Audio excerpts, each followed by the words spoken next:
araw po. Again, welcome to my YouTube channel.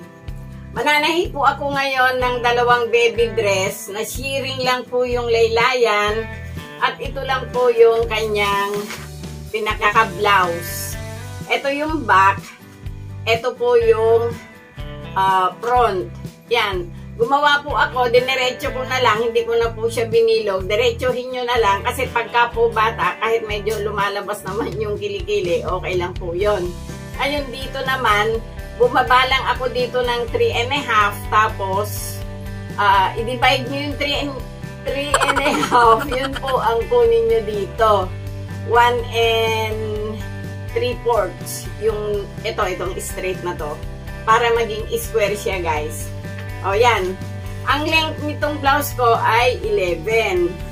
At ang body po nito ay 32. Yan. Etong likod niya, guys, eto, lalagyan natin ito ng butones. Halos butones po ang likod nito. Ngayon, ang tela ko, boil po ito. May nabili ako 3 yards. Tapos, guys, i-shearing lang natin ito. At ang gagawin ko sa pang-ibabaw nito, itong pinaka-blouse niya ay back to back. Lalagyan lang natin ng belt. Simple lang po ito. Pakita ko sa inyo. Madali lang po itong gawin. At ang benta ko po ng isa nito ay 200. Ito, may ribbon akong yellow, guys. Gagamitin ko rin dito. Itong tela natin, pinold ko ito ng bali isa. Yan. Inayos ko na siya. Ito. Tanggalin na natin ito. Kasi ito yung panlagay natin dito. At saka po yung sinturon. Oh. Ayun, guys. Itong natitira dito. Ito yung pang-skirt ko. Tatlong putol ito, guys. Ang ginawa ko dito sa ibaba, kasi ito yung sukat ng bata. 22. Tatlong 22. Ayan. Ngayon, dito, putulin nyo din. O. Hiwalay nyo itong isa. 60 nga pala ang width nito, guys. Yan. Tapos ito, kunin nyo yung gitna nung 60.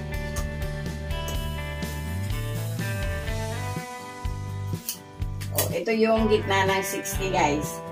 Dito, para dito sa kabilang palda. Tapos ito, guys, para naman dito sa kabila. O, dalawang palda na yon. O, ito na yung para sa back, guys. Bali, ito ay 4 na piraso.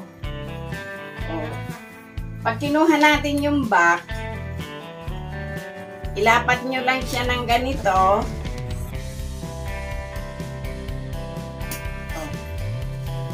Siya, guys. Ngayon, ito, guys, ay bali buo. Putulin nyo siya dito.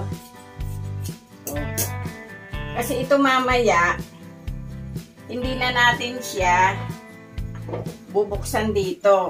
Ipopold nyo na ng ganito. Nakuha na natin yung back. Ngayon, ito, ganun din ang gagawin natin. Buo din ito.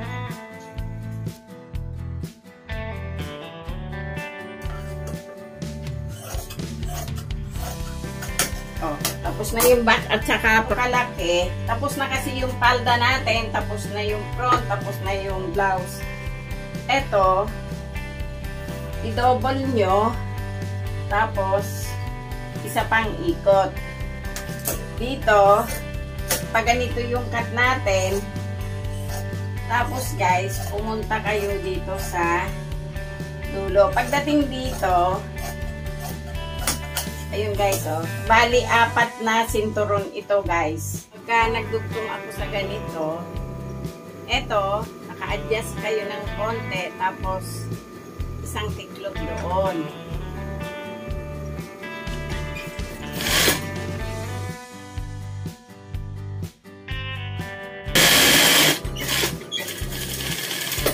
Ngayon, kunin natin yung kabilang parte nito. So, ito, guys, oh. dito, magtira kayo ng 4 inches, tapos pumasok kayo ng 1 inch. Pagdating doon guys, eto, idiretso nyo na ng tahi dito sa baba.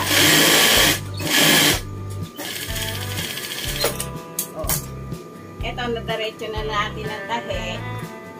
Hindi po natin kailangan i-pipe thread pag ganitong malambot yung tela. Ito, ipaling nyo dito sa papunta sa inyo, yung 2 piraso.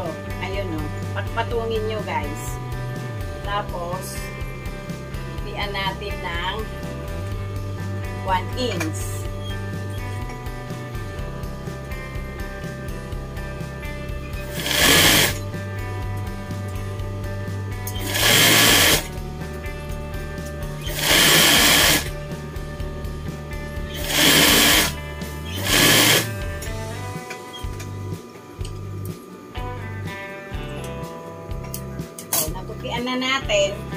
Natupian na natin. Lalagyan ko kasi ng ribbon. Tatakpan ko ng ribbon yung dinaanan ng makina.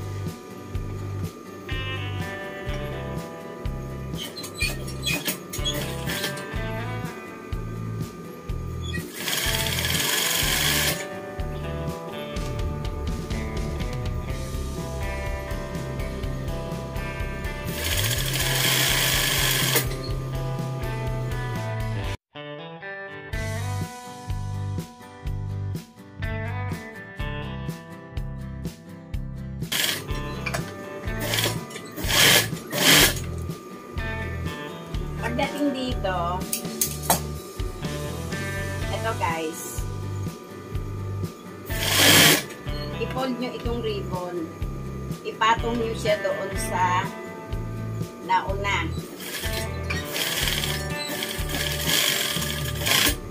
O yan, lalagyan pa natin ng isa pang pasada ng ribbon.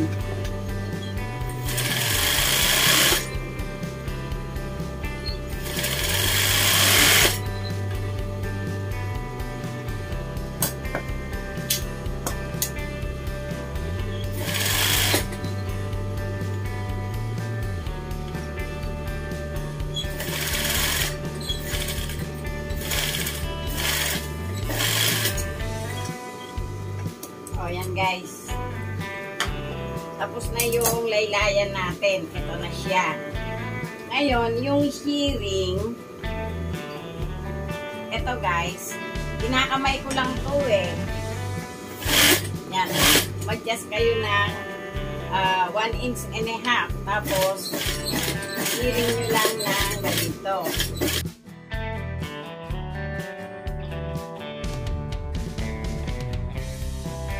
Tapos nito guys, ganun din, mag-iwan din kayo doon. Oh.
Gupitin na natin yung kanto dito, kanto doon.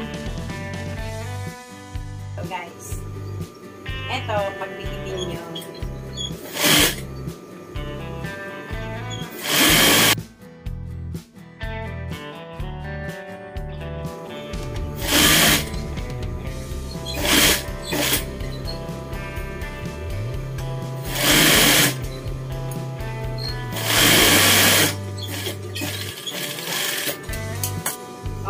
guys, yung front, kasi meron tayong ribbon dun sa palda, nilagyan ko na rin yung kanyang front. O, eto na yung back natin. Yung back natin, binuo ko. Ayan o. Ngayon, bago natin idikit yon, etong front, eto guys, yung kilikili niya, ilagay nyo na rin doon. Tapos ito, igitna nyo dito, oh. Pagkagitna, itakip nyo ito. Ayun, oh.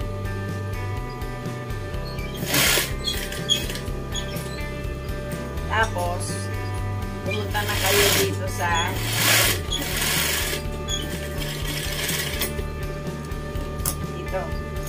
Ibisan nyo ng konti. Para pagbaliktad natin mamaya, hindi siya kulubot. Ngayon, ito guys, ipantay nyo doon. Kunin nyo itong kabila nito. Magpantay-pantayin nyo yung tatlo doon sa ibabang yon. O yun. Pero bago nyo tahian doon, pakagatan nyo muna dito. Dito muna tayo guys sa banda rito. Ito yung front. Ipasok nyo siya doon para hindi tamaan ng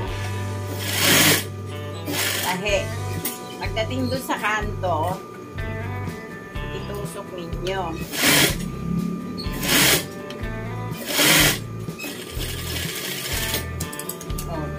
Ayun guys, yung kanto na yon, gupitan natin.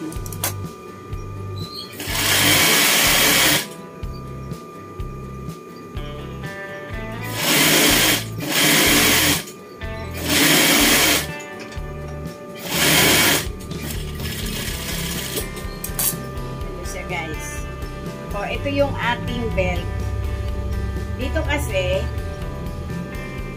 yung belt natin, ayun no, ito yung right side. Kaya itong belt, itong tahid, dun nyo ipatong.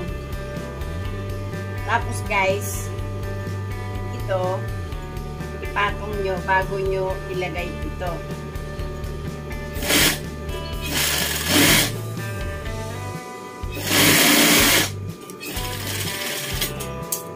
O yan. Balik na rin natin ha.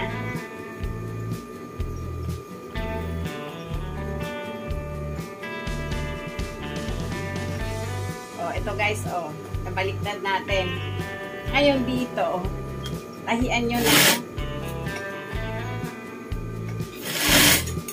dito, 116 din guys. Pagdating doon sa kanto, kumanto din kayo doon.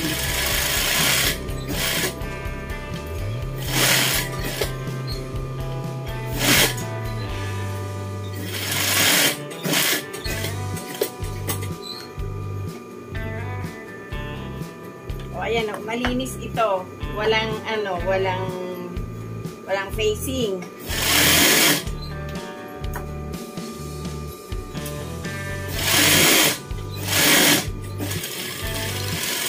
Pag ganito kasi ang baby dress natin guys, madali siyang ibenta. Kasi malinis, makinis. O, ngayon dito tayo sa kabila. Then, ito yung karayagan, dito nyo ipatong sa karayagan. Ayan o. Mag-iwan kayo doon ng half inch, ipatong nyo ito. Sadahan nyo na. Gandun. Ngayon, itong kabila nito, di ba po ito ay buo. Ito, alaman natin. Baliktarin nyo siya. Dito nyo na ipatong.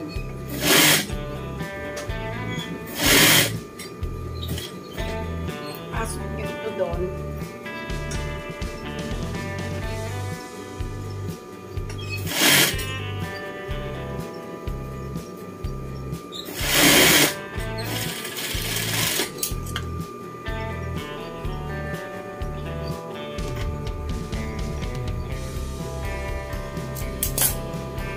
Papasarin na natin, guys.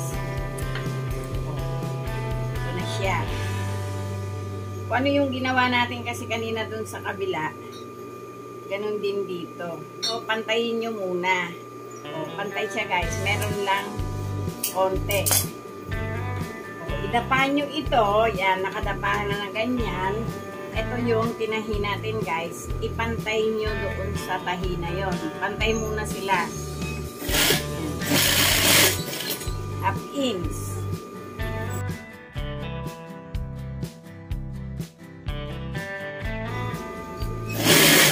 Pagdating dito, kanina yung kabilang yon pantay. Dito, guys, hindi kayo magpapantay. Mas yung palda naka-adjust ng 1 inch tapos ipasok nyo doon. Ayun, no? Adjust ng 1 inch, ipasok nyo doon. O, ayan.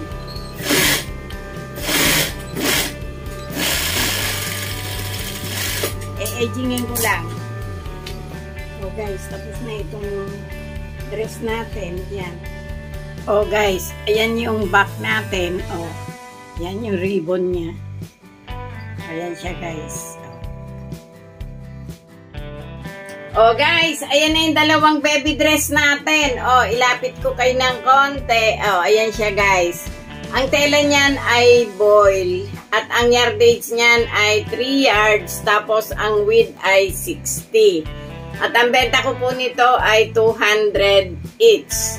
O yan, sana nagustuhan nyo naman yung ginawa ko ngayon. At huwag nyong kalimutan mag-subscribe, mag-like, at mag-share. At sa mga nanonood at nagtitiyagang manood ng aking binablog, maraming salamat po sa inyong lahat. Thank you!